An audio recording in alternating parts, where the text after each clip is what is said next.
Good morning. Good, Welcome. good morning. Today is Sunday, July 30th. We're finally done with the month of July 2023, right? Thank 2023. God it's been a cool July. It's been a hot one. All right. Yeah. It's been a hot one. We're glad to see it go. And we know August is always better, right? Yeah. Yeah. Right. August will cool us right down, right? Right. So we're talking today about, and wanted you to ask yourself, is your life getting larger or smaller? Not your physical body. We already know what that's happening with that. Most of us are getting bigger, unfortunately. So, yeah, the idea I had in mind when we started talking about this was, is your world getting larger or smaller? Ah, your And I say world. your Okay. world, the tendency for us, and this is, well, actually, I'm Well, going to you have did Judith. say world. Yeah, Judith is going to actually do an opening treatment first, and Opening affirmative prayer. affirmative prayer. It'll take about a half hour, 40 minutes. Yeah. Something like that. Yeah. Okay, so let's go within and It's connect. much better than going without. Yes, it is. Let's connect with the source of all life, all good that we call God. We know that this energy that is the creator of all life, is also within us. And we know that our thinking, our speaking is the director of how our life unfolds. And so we choose today to know that our world is getting larger. The world of our experience is getting larger, not smaller. We know that for many people, as they mature and get on in years and become an elder, that life can become smaller. Fewer people in our lives, fewer social activities in our life, fewer, less of everything it can seem. And so we state today that that is not our experience. That is not our truth. That is not our truth. We choose for life to be ever expanding and greater richness and greater uh, um, unfoldment of good and fun and wonderful people in our lives, and enrichment in all areas, financial and wisdom and health, and in all areas. We know this to be true for us. We know that this may be an exception for many peers that we have, and yet we know it is the truth for us. We choose an expansive, rewarding, satisfying life, and we give thanks for the health and the energy to enjoy it. So together we say, And so it and so is. it is. Nobody ever asked Albert Einstein how old he was as he got older. And nobody asked Thomas Edison if he was too old to invent a light bulb. And nobody told Peter, not Peter Salk, what was his first name? Salk? Jonah? So, Jonas Salk, that he was too old to invent penicillin. And so the bottom line is what we've done, unfortunately, is we've often equated aging with our world getting smaller. And part of that is that we've equated it that way because what happens often is if we fall and we break something or we hurt something, it hurts more than it did when we were a child. It takes longer to heal. And so we take fewer chances. We're likely to be on the safe side. And without meaning to, we can actually be fear bound. And when we're fear bound, what's actually happening to us is we're filtering everything through being afraid or trying to avoid something bad happening. And the greatest inventions and the greatest joy comes from not anticipating and then trying to avoid pain. It comes from anticipating joy and anticipating love and anticipating something good happening and allowing it to happen. And it just takes practice for us to be willing to do that, but we can do that. So the focus of the talk today, because unfortunately or unfortunately, we're all getting older, and a lot of our audience is an aging audience, and our members are, most of our members are over 50, and hopefully the ones that aren't are going to get there. But that aging process has often eclipsed our joy. It has often eclipsed our willingness to be adventurers. Recently, I got a motor scooter, And I love it. It's a lot of fun. One of the first comments that I got when I went to work with it, people came out and they said, "That's yours?" I said, "Yeah." "Aren't you too old for that?" And I said, "Well, what do you mean?" He said, "Well, something bad could happen." I said, the tragedy would not be if something happened to me at my age on a motor scooter. The tragedy would be if something had happened to me when I was 20 on a motor scooter. The truth, and I was a lot more risk taker at 20 than I am now at my current age of 40 plus. And, but the interesting thing was the first response was something bad could happen to you and you need to be more careful. And this is a talk today about not being so careful. This is a talk today about being courageous in joy, courageous in love, courageous in your willingness to participate in life full bore. And are you going to run out of steam? Are bad things going to happen to you? Of course they are. But how many good things will have happened to you along the way as well? And I want to reflect this off of the being a child versus being an adult, because good news or bad news, a lot of us are now as older adults experiencing some of the things we experienced as a child all over again. But what I want to bring up is that when you were very, very little and you decided that it was really important to make your world bigger, one of the ways you decided to make your world bigger was that you decided to crawl. But after a very short amount of time, your crawling simply wasn't fast enough and it didn't get you where you wanted to go. So you decided to walk. And the first thing that happened the first time you got up to walk is you fell down. And you fell down a lot more times than anything else that you did. Thank God at those days, just you have rubber legs and you can fall down and not break anything. But here's what you didn't do. You didn't say, 2 weeks ago I was trying to walk. I fell down. I think walking's not for me. I just think that maybe other people should walk, but I took a close look at this, and falling down, I could break something, so I'm not going to walk. I'll spend the rest of my life crawling. No, but how often in our adult life? Yeah, just try to keep them down. Yeah, right. How often in our older adult life do we say the same thing? Well, you see, I tried that, and then I fell down, and I don't do that anymore. And I think we have to banish that idea that our world is getting smaller and that we have to make it smaller to be safe. In fact, the safest world you could live in is one that's bigger than you are and one in which there's lots of places to go and lots of things to do. I work, as many of you know, and when I'm not in ministry, I work in a mental health field. And as a mental health professional, one of the things I've discovered that has an awful lot to do with how healthy people are is how big their world is. And the people that are having the hardest time with their mental health are living in the smallest world. And if you said, "Why is your world so small?" they would say, "Because it's scary to have it be any bigger." And so, how many friends do you? "Oh, I don't have friends anymore. They all leave you." Well, if you had 120 friends, would all 120 friends leave you? If you have 2 friends and one of them leaves you, you've lost half your friends. And so, how can we make friends with the world? How can we step forward in a way that we don't normally step forward because we've had this idea of age as a restrictor?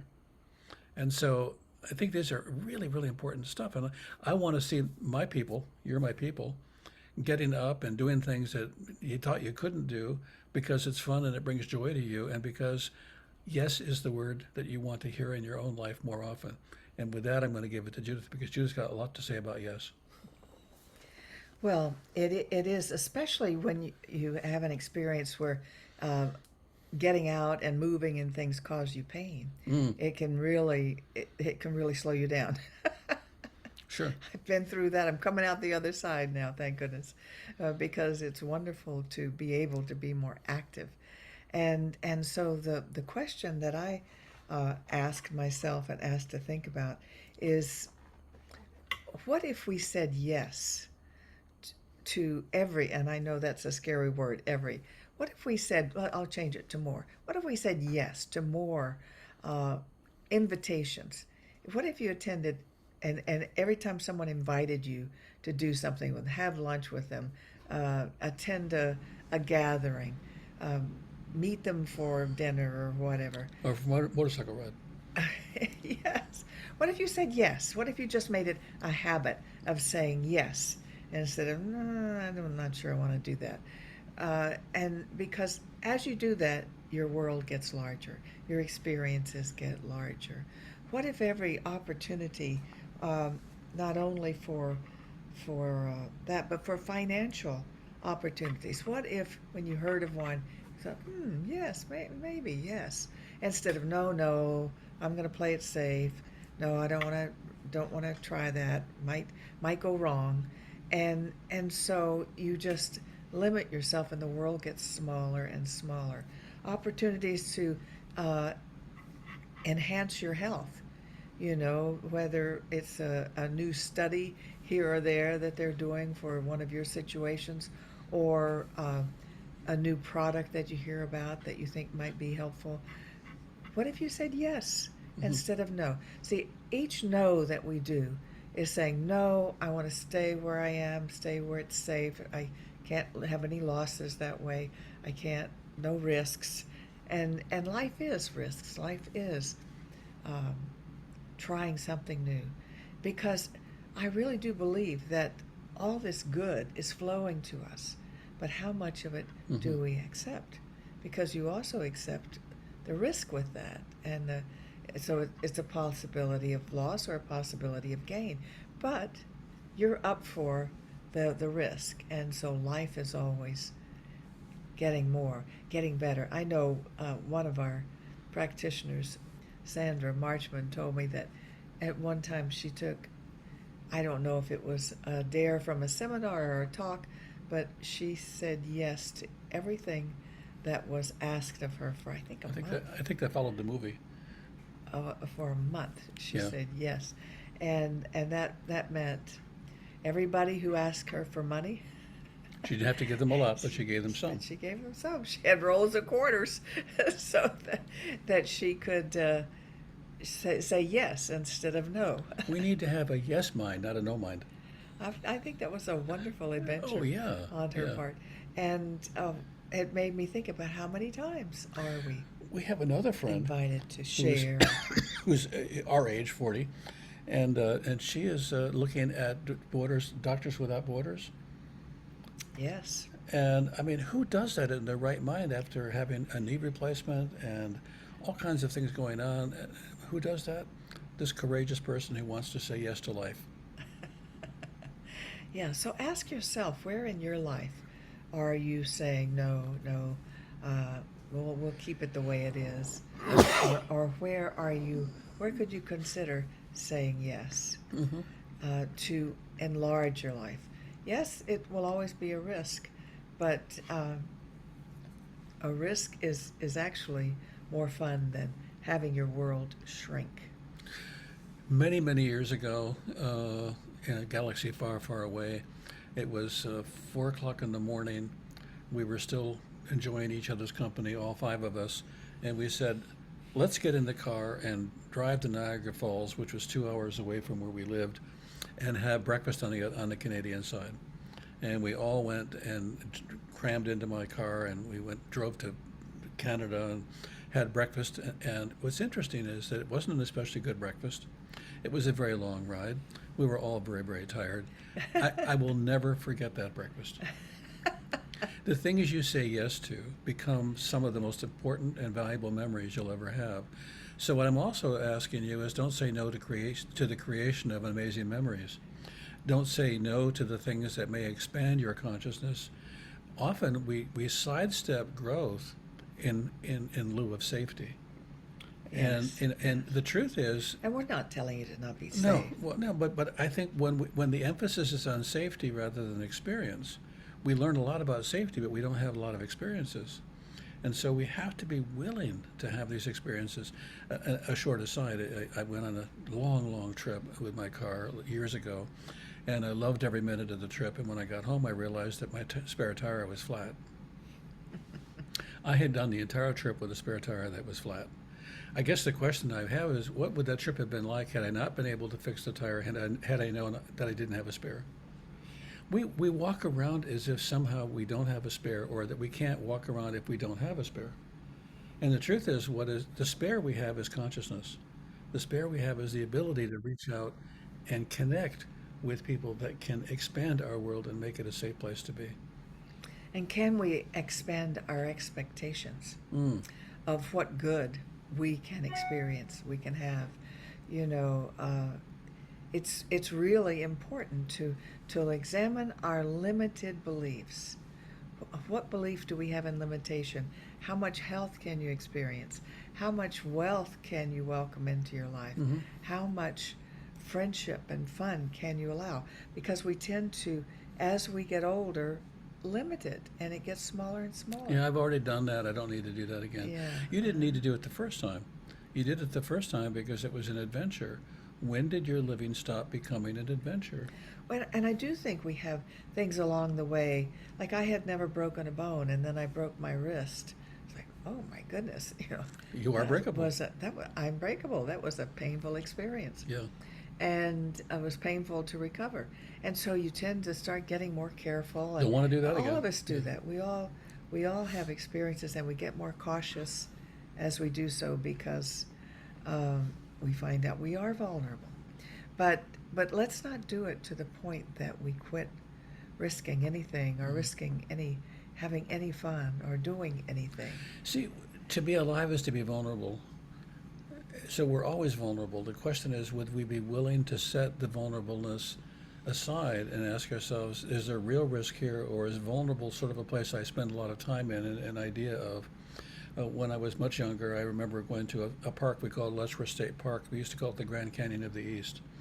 And it was a very, very deep canyon, and as far as you could have a canyon. Anyway, in the evening we would go, my friends and I would ride our bicycles to this, and there was a rock wall that separated you from the fall. We would run the wall as fast as we could. How vulnerable were we? We were Very. very vulnerable. We were also very limber, and we could run fast, and it was great fun to run at dusk or in almost darkness down this wall as fast as we could. The truth is, we have given vulnerableness a bad name. We've given it more attention in some cases that it really needs. You do need to be safe. If you're going to be out on the boat, please have a life preserver. But that doesn't mean don't go out on the boat, because people have drowned in the past. Do what you can. So another piece of this, and I want to mention it because one of the things that I hear from people that are getting older is, you don't understand. My memory isn't what it used to be. I'm not as limber as I used to be. I can't move the way I used to move. And I would say that's all true. Does that mean you can't, shouldn't, or won't do anything, or does it just mean you have to be more thoughtful about that? I was at a conference a while back, and a person came into the conference, and she said she loved the conference. It was a wonderful conference, and she just delighted in everything that she learned. But I want you to know that she came to the conference with a walker. And she had a hard time sitting down, and she had a hard time standing up, and she had a hard time walking. But how was the conference? The conference was amazing, she said. So you can either have a conference that you go to that's an amazing experience, or you can have what's wrong with you that has you believe that nothing is really doable any longer because of the condition. So another way of saying that, and I love this as Science of Mind followers, is that we are not our conditions. And the conditions around us will often change when we change. When we change our attitude, or we change our willingness to do what life presents us with. Right. Well, and you ask yourself the question, how much good can I allow in my life? Yeah. How much good can I expect? Can I anticipate? Can I expand the channel that I know has things coming to me, good, bad, and indifferent? But I might choose to focus on the good that I want, and in the form of finances. We've recently been thinking about, well, how can we expand our acceptance of financial abundance? Are we limiting it? I like your word acceptance. Yeah, you have to accept it. That's a huge piece. It is. And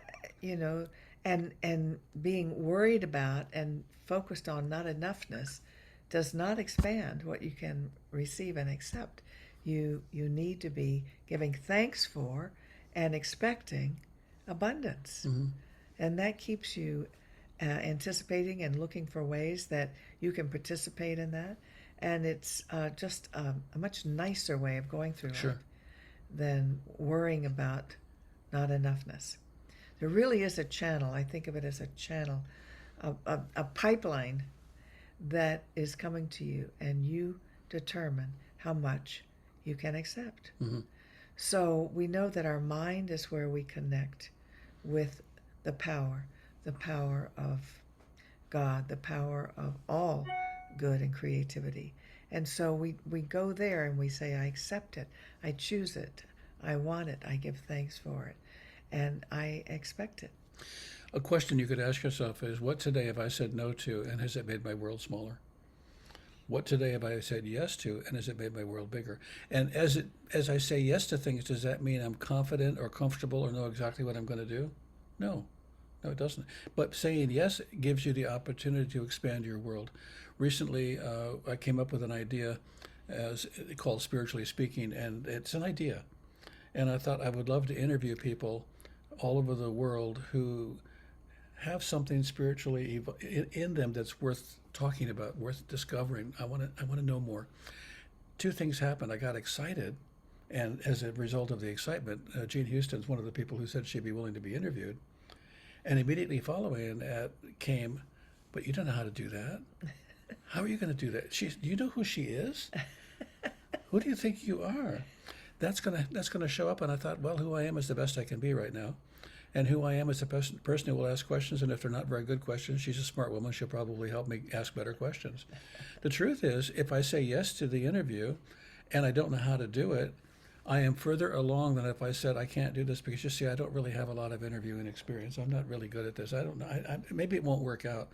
The more we say yes, the more we open the door, not just to the experience, but to all of the people in our world that would love to see us accomplish what it is we've said yes to.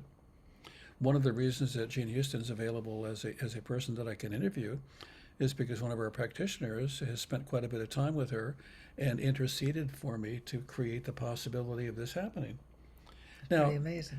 but what's amazing is when I said yes to the idea, not knowing how, somebody else in my world said, "Oh, I'm not worried about the how. Let's just make it happen."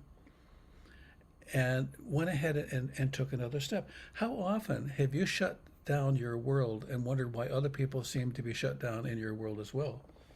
How often have you shared an idea that's bigger than you are? And by the way, if you don't have an idea that's bigger than you are, your world's too small.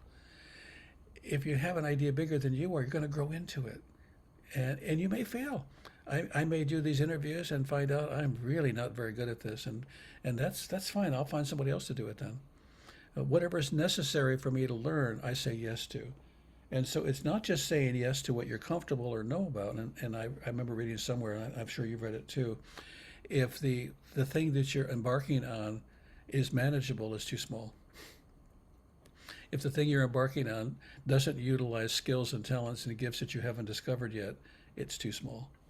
You need to be able to say yes to something where you can say also, oh my God, I don't know how I'm going to do that. And all of a sudden now you've got a partnership in the universe to help you figure out how to do that. I think we need more partnerships in the word yes. I think that's the conclusion. This is fun. We need more yeses. Yeah. We do this every week, and we struggle with what are we going to talk about, and will it be interesting, and will anybody like it, and will they care, and all of that. And that's just the usual minutia that you go through with any new idea. But the truth is, as soon as we say yes to it, it starts to get exciting. The no shuts down the possibility of an inquiry into your own nature. This is true. And so the more we inquire into our own nature and allow that to be expanded, the more other people also will join us because their world also wants to be expanded. And so I'm surrounded by amazing people, many of whom have much greater wisdom, greater knowledge, and greater skills than I do. Wow, what a world to live in. And to live in that world means I have infinite possibility for more discovery and for more great experiences. So let's all together do that. I'm going to close with a treatment, and I think it's time. And so I'm just going to center myself now, calm myself down. What I know right here and right now is everything I need for this universe to be perfect for me to live in has been available for a very long time and will continue to be available eternally. Because I'm an eternal being, I am living in this moment, in the moment of yes. I'm living in the moment of possibility. I'm living in the moment of joy. I'm living in the word yes. And I'm not afraid. And I refuse to be afraid because I refuse to have my world get smaller. I say yes to life, to love, to joy, to finances, to health, and to discovery. I say yes to exploration. I say yes to a renewal of my dreams. I say yes to being fully awakened to the consciousness that is mine and has always been mine. I know this is true. I know in my heart and in my soul that what I am speaking is the truth. And I say yes, I say thank you, and together we say, and so it So is. it is. So be it. We're going to now share a screen. And the reason we're going to share a screen, here we go. Share a screen. Don't touch my hand. Okay. And here we go. You want to talk about it? No, Did you want to talk about that? I'll be glad to. Yeah. This is a picture of our website, which is cslpalmbeaches.org. And I'm showing the web page because this is how, if you don't have it already set up to give automatically, and many of you do, and I know, and I thank you for that, you can go to this button at the top. That second one after home says ways to donate. And if you click on that, it will show you ways that you can give by PayPal or other ways. So, given that, I also want to point out that there's another button that says contact us if you have questions or want to contact Bob or I. And the next one is spiritual coaching. And that is where you'll find the list of our practitioners, our prayer practitioners, who are there to assist you with any need that you have for affirmative prayer. So let's move on now to what we do is teaching the science of manifestation, manifesting your goals, your dreams, your desires. And right now what we're doing is an affirmation of our enrichment, and for us and for this center for spiritual living of the Palm Beaches. So hold your gift to the center, not in your hand, but in your heart. Hold the gift that you're going to share with this ministry in your mind as well, and know that it is a gift that expands you, the giver, as well as those that are given to. And know that right here and now, my investment today is made with the full realization that God is the source of my supply and returns it to me enriched and multiplied. And so it is. And I'm going to then stop the sharing. And